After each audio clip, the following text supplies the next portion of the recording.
നോബിയുടെ ജാമ്യാപേക്ഷയെ എതിർത്ത് പോലീസ്, സഭ പരാതിയുമായി എസ്.പിയുടെ അടുത്തേക്ക്. ഏറ്റുമാനൂരിൽ അമ്മ ഷൈനിയും രണ്ട് പെൺമക്കളും ട്രെയിന് മുന്നിൽ ചാടി ജീവനൊടുക്കിയ സംഭവത്തിൽ ആത്മഹത്യാ പ്രേരണ കുറ്റം ചുമത്തി അറസ്റ്റ് ചെയ്ത് റിമാൻഡിൽ വിട്ട ഭർത്താവ് നോബി ലൂക്കോസിന് ജാമ്യം നൽകരുതെന്ന് ആവശ്യപ്പെട്ട് ഏറ്റുമാനൂർ പോലീസ് കോടതിയിൽ റിപ്പോർട്ട് സമർപ്പിച്ചു. ഇന്നലെയായിരുന്നു ഏറ്റുമാനൂർ സ്റ്റേഷൻ ഹൗസ് ഓഫീസർ ജാമ്യാപേക്ഷയെ എതിർത്തുകൊണ്ട് കോടതിയിൽ റിപ്പോർട്ട് സമർപ്പിച്ചത്. കേസിലെ പ്രധാന തെളിവുകളായ നോബിയുടെയും ഷൈനിയുടെയും മൊബൈൽ ഫോണുകൾ പോലീസ് വിശദമായ പരിശോധനയ്ക്ക് അയച്ചിരിക്കുകയാണെന്നും ഈ മൊബൈലുകളിൽ നിന്നും ലഭിക്കുന്ന തെളിവുകൾ നിർണായകമാണെന്നും അതിന്റെ അടിസ്ഥാനത്തിൽ മാത്രമേ കേസന്വേഷണം മുന്നോട്ട് പോവുകയുള്ളൂ എന്നും ഈ അവസരത്തിൽ പ്രതിയായ നോബി ലൂക്കോസിന് ജാമ്യം അനുവദിച്ചാൽ തെളിവുകൾ അട്ടിമറിക്കുവാനും പരാതിക്കാരെ അടക്കം സ്വാധീനിക്കുവാനുമുള്ള സാധ്യതകൾ ചൂണ്ടിക്കാട്ടിയാണ് ഏറ്റുമാനൂർ CI ജാമ്യാപേക്ഷ പരിഗണിക്കരുത് എന്ന് കോടതിയിൽ റിപ്പോർട്ട് നൽകിയത്.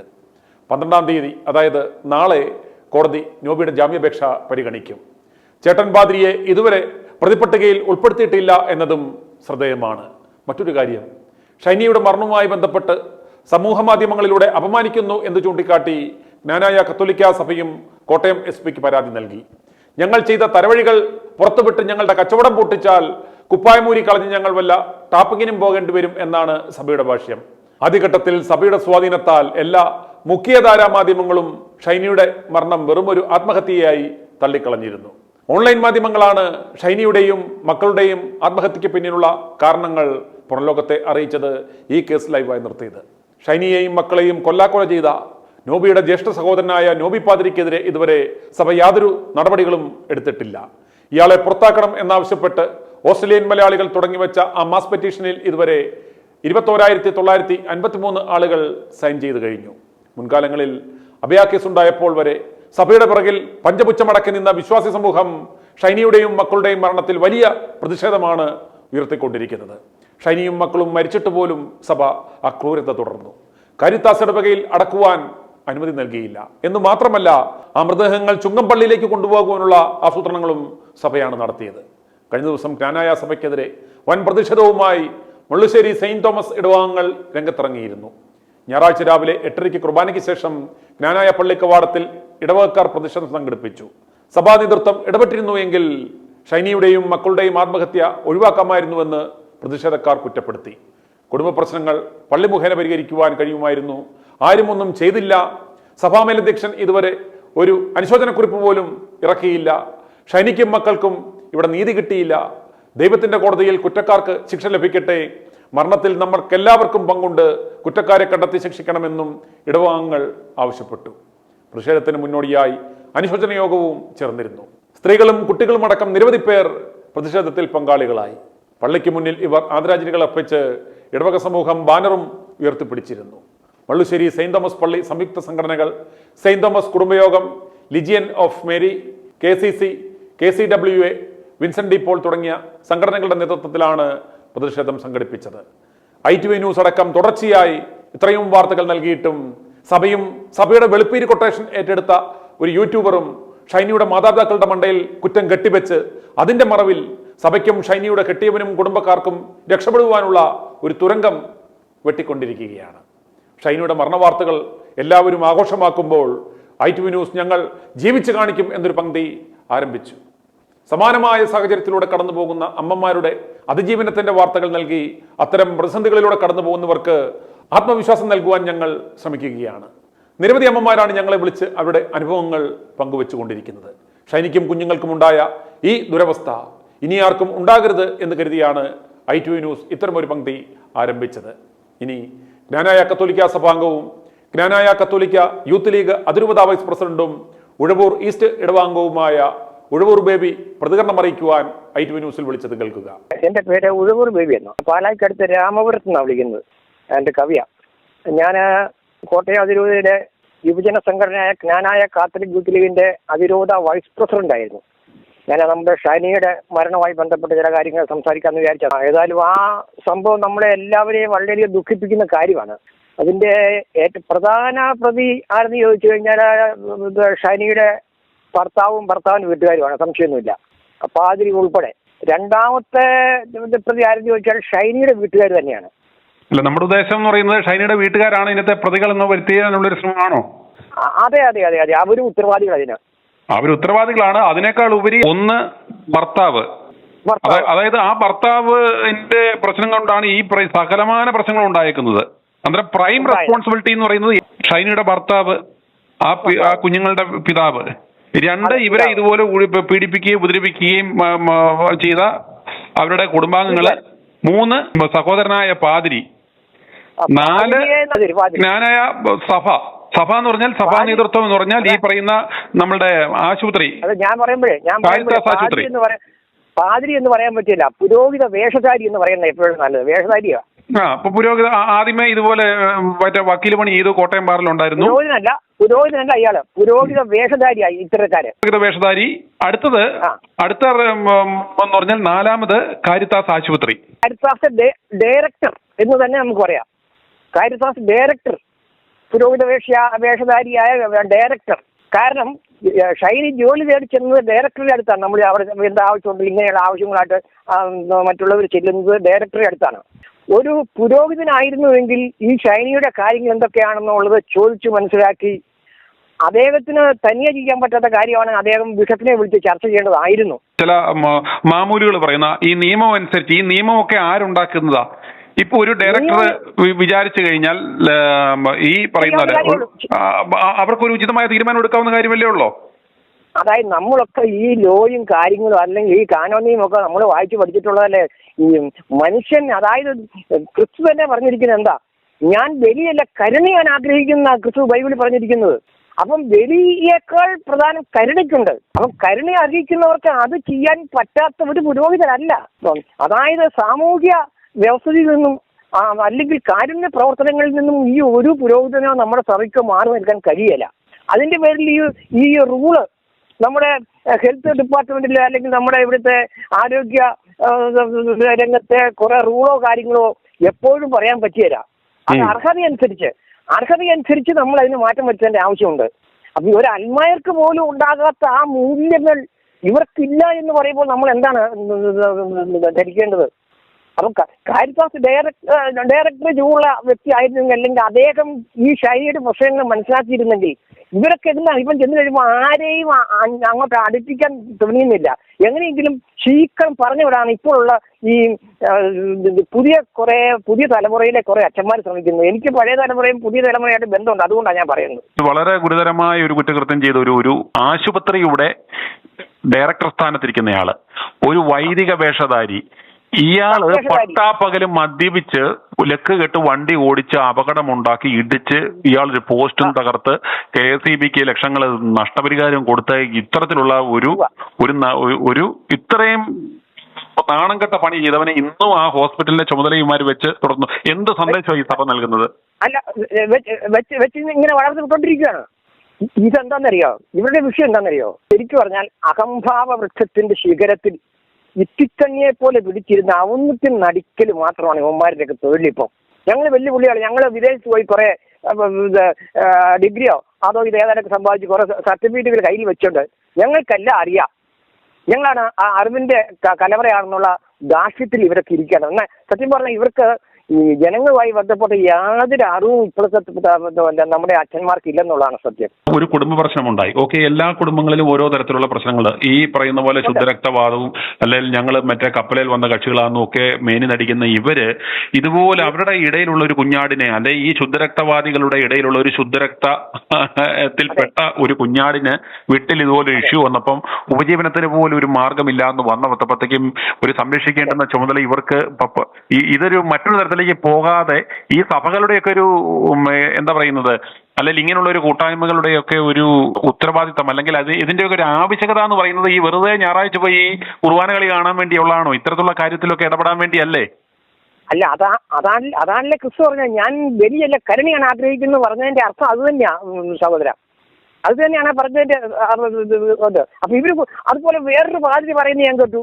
അതായത് ഇങ്ങനെയുള്ള വിഷയങ്ങളൊക്കെ പോലീസിനെ കൈകാര്യം ചെയ്യേണ്ടത്. കോട്ടയം തന്നെ വേറൊരു പാതിരി പറയുന്നത് കേട്ടു, പോലീസിനെ കൈകാര്യം ചെയ്യേണ്ടത്. ഞാൻ എന്റെ അടുത്ത് വരുന്ന കേസല്ല ഞാൻ പോലീസിലേക്ക് പറഞ്ഞു പറയുന്നത്. ഇയാൾ പുരോഹിതനാന്ന് പറഞ്ഞ് ഇരിക്കാൻ ഇയാൾക്ക് എന്ത് അവകാശമുണ്ട്? അതല്ല, ഇവന്മാര് കരുതുന്നു ഈ ഞായറാഴ്ചത്തെ 2 മണിക്കൂർ ചവിട്ട് നാടകം മാത്രമാണ് ഇവന്മാരുടെ പരിപാടി എന്നാണ് ഇവര് കരുതി വെച്ചേക്കുന്നത്. ഇതിനൊരു മാനുഷിക മുഖമുണ്ടെന്നോ, ഇതിനൊരു കരുണയുടെ മുഖമുണ്ടെന്നോ, ഇതിനൊരു സഹനത്തിന്റെ അല്ലെങ്കിൽ ഒരു പരസ്പര സഹായത്തിന്റെ, ഒരു നല്ല ശമരിയാക്കാരന്റെ റോളൊന്നും ഇവന്മാർക്ക് ബൈബിൾ വായിച്ചിട്ട് ഇവർക്ക് ബൈബിൾ അറിയത്തില്ല.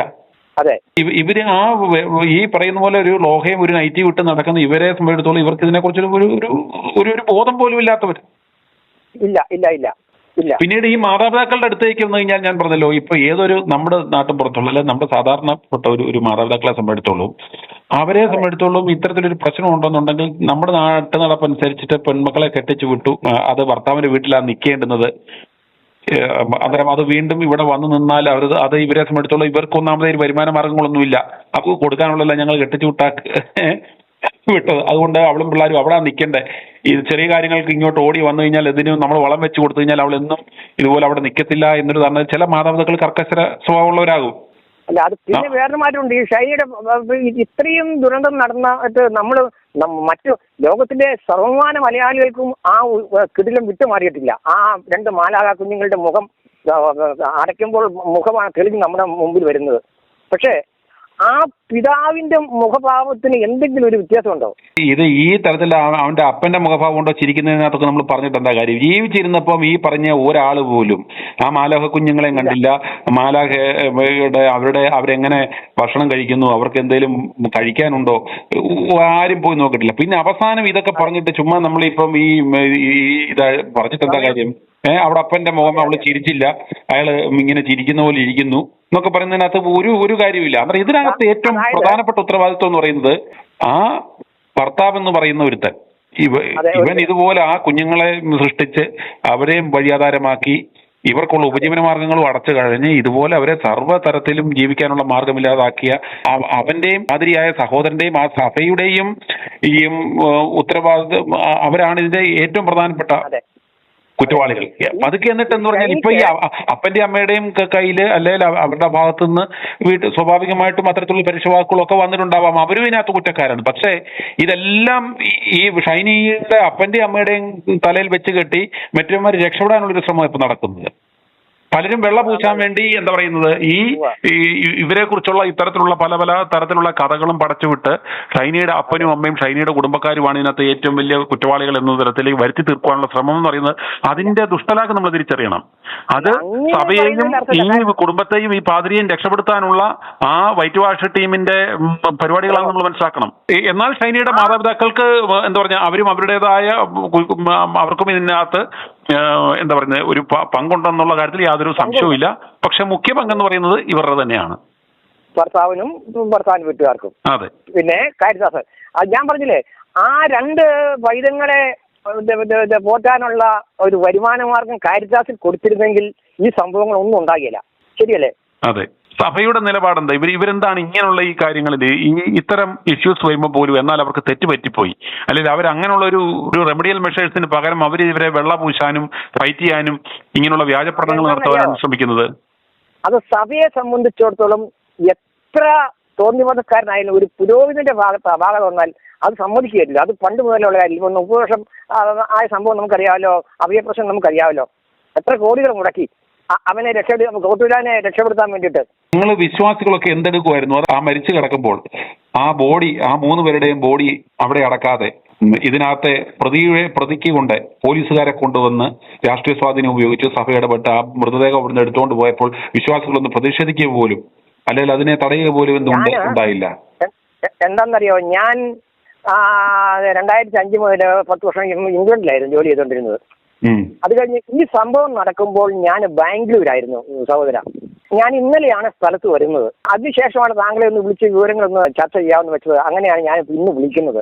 ഞാൻ നിങ്ങളുടെ അനുദിനമുള്ള വാർത്തകളൊക്കെ ഞാൻ വായിച്ചുകൊണ്ടിരിക്കുന്നത്. അങ്ങനെയാണ് ഞാനിപ്പോൾ ഞാൻ സ്ഥലത്ത് വന്നു കഴിഞ്ഞപ്പോൾ ഇന്ന് അത്യാവശ്യമായിട്ട് തന്നെ ഞാനിപ്പം അങ്ങോട്ട് വിളിക്കുന്നത്. ഇപ്പം അങ്ങനെയാണ്. ഞാൻ ബാംഗ്ലൂരായിരുന്നു. ഞാൻ സ്ഥലത്തുണ്ടായിരുന്നെങ്കിൽ ഞാൻ അതിന് എന്തെങ്കിലുമൊക്കെ ചില സംവിധാനങ്ങൾ, കാരണം രൂപതയിൽ എൻ്റെ കൂടെയുള്ള മുൻ ഭാരവാഹികൾ, അതുപോലെ രൂപതയിലെ ചില അച്ഛന്മാർ, മുൻ വികാരികളൊക്കെ എൻ്റെ ഏറ്റവും അടുത്ത ആൾക്കാർ, ഞാൻ അതിന് എന്തെങ്കിലുമൊക്കെ തീരുമാനം ഉണ്ടാക്കാറുണ്ട്. പക്ഷേ എനിക്ക് അന്ന് ഒരു തരത്തിലും പോരാൻ പറ്റാത്ത സിറ്റുവേഷൻ ആയിരുന്നു അവിടെ. അവരെന്ത് സഭ എന്തുകൊണ്ട് ഇതിനകത്ത് ഇത്തരത്തിൽ കുറ്റാരോപിതനായ ആ പാതിരിയെ ഒരു അന്വേഷണ വിധേയമായിട്ട് മാറ്റി നിർത്തുവോ, അദ്ദേഹത്തിന്റെ പേരിൽ ഒരു നടപടിയോ എന്തുകൊണ്ട് ഇതുവരെ ഉണ്ടാകുന്നില്ല? അതിനെതിരെ എന്തുകൊണ്ട് നിങ്ങൾ പ്രതികരിക്കുന്നില്ല? അത് അല്ല, ഞങ്ങൾ പ്രതികരിക്കേണ്ടടുത്ത് ഞങ്ങൾ പ്രതികരിക്കുന്നു. പക്ഷെ നമ്മൾ മാത്രം പ്രതികരിച്ചുകൊണ്ട് മാത്രം കാര്യമായില്ലല്ലോ. ഇവരുടെ കയ്യിലല്ല ഇതിന്റെ കടിഞ്ഞാൻ എന്ന് പറയുന്ന ഇവരുടെയൊക്കെ കയ്യിലല്ല ഇരിക്കുന്നത്. ഒന്നുമില്ല. വിശ്വാസികളെ സംബന്ധിച്ചോളം വിശ്വാസികൾ കഴിഞ്ഞിട്ടേ ഉള്ളൂ സഭ. വിശ്വാസികൾ ഒന്നടങ്ങ് നിന്ന് കഴിഞ്ഞാൽ ഏത് സഭാപിതാവ് എന്ത് അരമന? നമുക്ക് ചില പരിമിതിയില്ലേ? ഇതുപോലുള്ള ചില ഈ മറ്റേ കടലാസ് സംഘടനകളെ വെച്ച് അവർക്ക് ഇതുപോലെ എല്ലും കഷ്ണം വിട്ടുകൊടുത്ത് ഫീഡ് ചെയ്യുന്ന ചില കടലാസ് സംഘടനകള് ഈ പറഞ്ഞ അൽമായരുടെ ശബ്ദമായിട്ട് ഇവര് കൊടുക്കുന്ന സ്ക്രിപ്റ്റ് പറയുന്ന ഒരവസ്ഥ ഗതികേടിലല്ല ഇന്നും നിങ്ങളുടെ സഭ. അതായത് കുറച്ച് അച്ഛന്മാർ ഇപ്പോഴും ഞാൻ പറയാം, നല്ല കുറച്ച് അച്ഛന്മാരുണ്ട്. എനിക്കറിയാം, എനിക്ക് വ്യക്തിപരമായിട്ട് ഒത്തിരി ബന്ധങ്ങളുള്ള ആളാണ് ഞാൻ നമ്മുടെ രൂപതയില്. പക്ഷെ അവരുടെ ശബ്ദം പുറത്തു വരികയില്ല. കാരണം അവർ ഇതിന് അനുകൂലമായിട്ട് നിന്ന് കഴിഞ്ഞാൽ അവർക്ക് മേലെ എന്തെങ്കിലുമൊക്കെ ആക്ഷനും വരുമോ എന്നൊക്കെയുള്ള ഭയമാണ് നമ്മുടെ കുറെ അച്ഛന്മാരെ ആകെ ബുദ്ധിമുട്ടിച്ചുകൊണ്ടിരിക്കുന്നത്. അതാണ് പ്രശ്നം. മെത്രാനല്ല ഇതിന്റെ എല്ലാം തലപ്പത്തിരിക്കുന്നത്, അയാൾ തീരുമാനിക്കുന്ന പോലെയല്ല കാര്യങ്ങൾ പോകുന്നത്. മെത്രാനെ ധിക്കരിക്കാൻ പറ്റുമോ? ഇതാണ് കുറച്ച് അച്ഛന്മാരുണ്ടെന്നേ ഇതിന് എതിര് ഉള്ളിന്റെ ഉള്ളിൽ ഈ സംഭവങ്ങൾ ശരിയല്ലെന്ന് മനസ്സിൽ പറയുന്ന കുറെ അച്ഛന്മാരുണ്ട്. പക്ഷെ അവർക്കാർക്കും രംഗത്തേക്ക് വരാൻ പറ്റാത്തവര്. നമ്മുടെ സഭാ ചട്ടക്കൂട് അതാണല്ലോ. അല്ല, ആ ചട്ടക്കൂട്ട് പൊളിക്കാൻ വിശ്വസിക്കുക അൽമായന് കഴിയാൻ പറ്റണ്ടേ? അടിയാൻ കുടിയാൻ ലെവലില് ഇവർ ഇതുപോലെ വിശ്വാസികൾ പണം കൊണ്ടുണ്ടാക്കിയ പ്രസ്ഥാനങ്ങളിൽ നിന്നും കോടികൾ ഉണ്ടാക്കുന്നു, അതിൽ സുഖിച്ചു വാഴുന്നു. ഇത് ഈ വിശ്വാസി ജനങ്ങൾക്ക് പോലും അതുകൊണ്ടൊരു പ്രയോജനമില്ലാതെ വരുന്ന ഈ കച്ചവടം കൊണ്ട് ആർക്കാണ് പ്രയോജനം? അതിപ്പോ മെത്രാനും കുറെ അച്ഛന്മാർക്കും തിന്നു കുടിക്കാനും സൂചിക്കാനും മോഡൽ കാറുകൾ സഞ്ചരിക്കാനും ഒക്കെയുള്ള സൗകര്യം വേണ്ടി മാത്രമല്ലേ ഇത്? അതെ, സംശയമൊന്നുമില്ല. എന്റെ സഹോദരൻ ഒരു അറിയപ്പെടുന്ന പുരോഹിതനാണ്, എന്റെ സ്വന്തം അനുജന്. പുള്ളി CMI സാമൂഹ്യ പ്രതിബദ്ധത ഇല്ലാതെയുള്ള പ്രവർത്തനം എന്ന് പറയുന്നത് പുരോഹിതർ ചേർന്ന അല്ലെന്ന് ഞാനിത് ഇടയ്ക്കിടയ്ക്ക് ഞാൻ ഉപദേശിക്കാറുണ്ട് പുള്ളിയെ. അല്ല, നമ്മൾ അച്ഛന്മാരൊക്കെ അന്ധമായിട്ട് അച്ഛന്മാരെ കുറ്റം പറയുകയോ അന്ധമായിട്ട് സഭയെ നമ്മൾ അപകൽപ്പിച്ചെന്നുകൊണ്ട്, പക്ഷേ സത്യസന്ധമായിട്ട് സത്യമല്ലാത്ത കാര്യം ആര് ചെയ്താലും എവിടെ ഉണ്ടായാലും അത് തെറ്റ് എന്ന് പറയാനുള്ള ഒരു ആർജവത്വം ഞാൻ കാണിക്കാറുണ്ട് എവിടെയായാലും. ഞാൻ ഗോട്ടരാജന്റെ നേരിട്ട് പറഞ്ഞിട്ടുണ്ട്, അച്ഛൻ്റെ സ്ഥാനത്ത് ഞാനായിരുന്നുവെങ്കിൽ ഞാൻ തെറ്റ് സമ്മതിച്ച് ഞാൻ ജയിലിൽ പോകണ്ടായിരുന്നു പറയുന്നത്. ഈ കോടികളൊന്നും മുടക്കേണ്ട ആവശ്യമൊന്നുമില്ലായിരുന്നു ഞാൻ നേരിട്ട് പറഞ്ഞിട്ടുണ്ട്. പക്ഷെ ഇതൊക്കെ എല്ലാവർക്കും അറിയാവുന്നവരെ, എന്നാലും ഇവര് കാശ് കൊടുത്ത് പിന്നെയും പുറകെ പോകുമല്ലേ. ഈ ഷൈനിയുടെ ഒരു മരണം ഈ ശുദ്ധരക്തവാദികൾക്ക്, അതല്ലെങ്കിൽ ഈ കപ്പലിൽ വന്നു എന്ന് പറയുന്ന പെരുമ പറയുന്നവർക്ക് ശരിക്കും ഒരു നാണക്കേടായിട്ടില്ലേ? ഇവർക്ക് എങ്ങനെ പൊതുജനത്തോട് എന്ത് പറയാൻ പറ്റും? ഇവർക്ക് ഇനി ഇവരുടെ എക്സിസ്റ്റൻസ് എന്താണ്? ആ സഭാംഗം എന്ന നിലയ്ക്ക് അങ്ങേക്കാണ് ഏറ്റവും കൂടുതൽ കൃത്യമായിട്ടത് പറയാൻ പറ്റുന്നത്. ഇവരൊരു സൈഡില് ഇത്തരത്തിലുള്ള ശുദ്ധരക്തവാദം പറയുന്നു, ഇവര് ഞങ്ങള് മറ്റേ നേരിട്ട് ഇവിടുന്ന് വന്ന ആളുകളാന്ന് പറയുന്നു, വേർതിരിക്കപ്പെട്ട ജനമാണെന്ന് പറയുന്നു. ഇത്രയും ഒരു കേരളം കണ്ടിട്ടില്ലാത്ത തരത്തിലുള്ള ഒരു ദുരിതത്തിലേക്ക് പോയ അല്ലെ തള്ളിവിട്ട ഈ സഭയ്ക്ക് ഓക്കെ ഷൈനിയുടെ കാര്യത്തിൽ ഇങ്ങനെ സംഭവിച്ചു, ഇനി ഇങ്ങനെയുള്ള ഷൈനിമാർ സഭയിൽ ഉണ്ടാകാതിരിക്കുവാൻ വേണ്ടി എന്തെങ്കിലും ഇവരുടെ ഭാഗത്ത് നിന്ന് ഒരു മാറ്റം ഉണ്ടാകുമോ? അതല്ലെങ്കിൽ നിങ്ങളെ സംബന്ധിച്ചോളം അൽമായവര് ഇതുപോലുള്ള ഈ പറയുന്ന വിഭാഗത്തിൽ ഈ ശുദ്ധരക്തത്തിലും വളരെയേറെ ദാരിദ്ര്യം അനുഭവിക്കുന്ന ആൾക്കാരുണ്ടല്ലേ? അതിൽ ഇവരെ സംരക്ഷിക്കണമെന്നുള്ള ഈ വാദം പറയുമ്പോഴും ആ സ്വന്തം കൂടപ്പുറപ്പുകളെയും സംരക്ഷിക്കണം എന്നൊരു ഉത്തരവാദിത്വം ഇവർക്കുണ്ടാകണ്ടേ? അതിനുള്ള എന്തെങ്കിലും ഒരു പദ്ധതിയോ കർമ്മ പദ്ധതികളോ ഇവർക്ക് വേണ്ടി എന്തെങ്കിലും ഒരു പദ്ധതികളോ വിഭാവനം ചെയ്യണ്ടേ? ഇനിയിപ്പോ ഉണ്ടാവും. കാരണം അതിനാണല്ലോ മള്ളുശ്ശേരിയിൽ അതിനുള്ള ഒരു കാരണം കുർബാന കഴിഞ്ഞ് പള്ളിമുറ്റത്ത് തന്നെ വിശ്വാസികൾ കൂടിയല്ലോ. അങ്ങനെ ഇനി അൽമായ ജനങ്ങള് ഇതുപോലെ ഞാൻ പറഞ്ഞില്ലേ ഓരോരോ സ്ഥലത്ത് ഇത്തരം തോന്നിവാസങ്ങൾക്കെതിരെ സംഘടിക്കാൻ തുടങ്ങും. നിങ്ങൾ ചെയ്യേണ്ടതെന്ന് പറഞ്ഞാൽ പൗരോഹിത്യവർഗത്തിന്റെ അത്യാഡംബരവും ഇവരുടെ ആർഭാടവും ഒഴിവാക്കിക്കൊണ്ട് ഈ സഭയുടെ പ്രസ്ഥാനങ്ങൾ എന്ന് പറയുന്നത് വിശ്വാസികളുടെ വിറപ്പിനാൽ പടുത്തുയർത്തപ്പെട്ട പ്രസ്ഥാനങ്ങളാണ്. ഇതിന് കൃത്യമായിട്ടുള്ള ഇതിന്റെ അക്കൗണ്ടിങ്ങിലും ഇതിന്റെ വരവ് ചെലവ് കണക്കുകളിലും ട്രാൻസ്പെറൻസി ഉണ്ടാകുക. ഇത് അറ്റ്ലീസ്റ്റ് നിങ്ങളുടെ കൂടെ ഉള്ള ആവശ്യക്കാർക്കെങ്കിലും പ്രയോജനപ്രദമാകുന്ന രീതിയിൽ ഒരു പദ്ധതികൾ അത് കൃത്യമായിട്ടും ഇടവക തലങ്ങളിൽ അങ്ങനെയുള്ള ആളുകളെ കണ്ടെത്തി അവരെ എംപവർ ചെയ്യാൻ പറ്റാവുന്ന, അല്ലെങ്കിൽ അവർക്ക് തൊഴിൽ വേണ്ടുന്നവർക്ക് തൊഴിൽ, ചികിത്സാ സഹായം വേണ്ടുന്നവർക്കാണെങ്കിൽ അങ്ങനെ, അതല്ലെങ്കിൽ ഓരോ തരത്തിലും ഏത് തരത്തിലുള്ള സഹായമാണ് അവർക്ക് വേണ്ടുന്നതെന്ന് മനസ്സിലാക്കി ആ ഒരു കർമ്മ പദ്ധതി തയ്യാറാക്കി അവരെ എംപവർ ചെയ്യുക എന്നുള്ളതല്ലേ ഇവരുടെ ഈ പറയുന്ന വർഗീയ വിഷം കലക്കുന്നതിനേക്കാളും ഇത്തരത്തിലുള്ള ഈ അനാവശ്യ ശുദ്ധരക്ത വിവാദങ്ങൾ ഉണ്ടാക്കുന്നതിനേക്കാളും ഒക്കെ നമ്മുടെ ഈ സമയത്തിന്റെ ആവശ്യകത അതല്ലേ? അത് അൽമായ തലത്തിൽ അതിന് വേണ്ട വേദികൾ ഉണ്ടാകണം. അൽമായ തലത്തിൽ ഉണ്ടായെങ്കിലും അല്ലാതെ ഔദ്യോഗിക തലങ്ങളിലൊന്നും ഇതിനെതിരെ ഒന്നും അല്ല, ഔദ്യോഗിക തലം ഒരേ തൂവൽ പക്ഷികള് ഇരിക്കുമ്പോൾ ഇവരുടെ ഈ എല്ലും കഷ്ണങ്ങളും തിന്നുന്ന ഒരു വിഭാഗമാണ് അൽമായരുടെ കൂട്ടായ്മയും അല്ലെങ്കിൽ അവരുടെ ഒരു സംഘടനയെന്ന് പറഞ്ഞ് ഇവരുണ്ടാക്കുന്ന ഇവരുടെ പിണിയാളുകളും ഇവരുടെ സ്ക്രിപ്റ്റ് വായനക്കാരുമായിട്ടുള്ള ആളുകളാണെങ്കിൽ ഇത് ഒരു മാറ്റം ഉണ്ടാകത്തില്ല. വീണ്ടും ഷൈനിമാർ ഉണ്ടായിക്കൊണ്ടേയിരിക്കും. അതെ അതെ അതെ അതെ അതെ. എന്നിട്ട് അവസാനം ഇതിനുള്ള എല്ലാ വകുപ്പും ഒപ്പിച്ചു വെച്ചിട്ട് അത് ഇരയുടെ അപ്പന്റെ കുഴപ്പമാണോ അമ്മയുടെ കുഴപ്പമാണോ എന്നുള്ള തരത്തിലേക്ക് ചർച്ചകൾ വഴുതിട്ട് വിട്ട് അതിന്റെ മറവിൽ കൂടെ രക്ഷപ്പെടാൻ ഇവന്മാരെ സമ്മതിക്കരുത്. അതെ അതെ അതെ. ശരിക്കും ഇപ്പൊ അതല്ലേ നടക്കുന്നത്? അതെ, ഇപ്പൊ നടക്കുന്നത് അതാണ്. ഒരു അന്യായ മുന്നേറ്റം ഉണ്ടാകണോ എങ്കിൽ മാത്രമേ ഇത്തരം തോന്നിവാസങ്ങൾക്കെതിരെ എന്തെങ്കിലും കടിഞ്ഞാൻ ഇടാൻ പറ്റുള്ളൂ. ജ്ഞാനായ ഇടവകക്കാർ പ്രതിഷേധം നടത്തുന്നു. ജ്ഞാനായ സഭാംഗങ്ങൾ തന്നെ സഭയെ കുറ്റപ്പെടുത്തുന്നു. ഇതിന് നിങ്ങൾ ആർക്ക് പരാതി കൊടുക്കും? കുപ്പായ തൊഴിലാളികളെ. ചുമ്മാ ചോദിച്ചെന്നേ ഉള്ളൂ. i2i News, an eye for truth. i2i News subscribe ചെയ്തിട്ടില്ലാത്തവർ ഇപ്പോൾ തന്നെ സബ്സ്ക്രൈബ് ചെയ്യുക. നോട്ടിഫിക്കേഷൻ ലഭിക്കുവാൻ ബെൽ ബട്ടണും അമർത്തുക.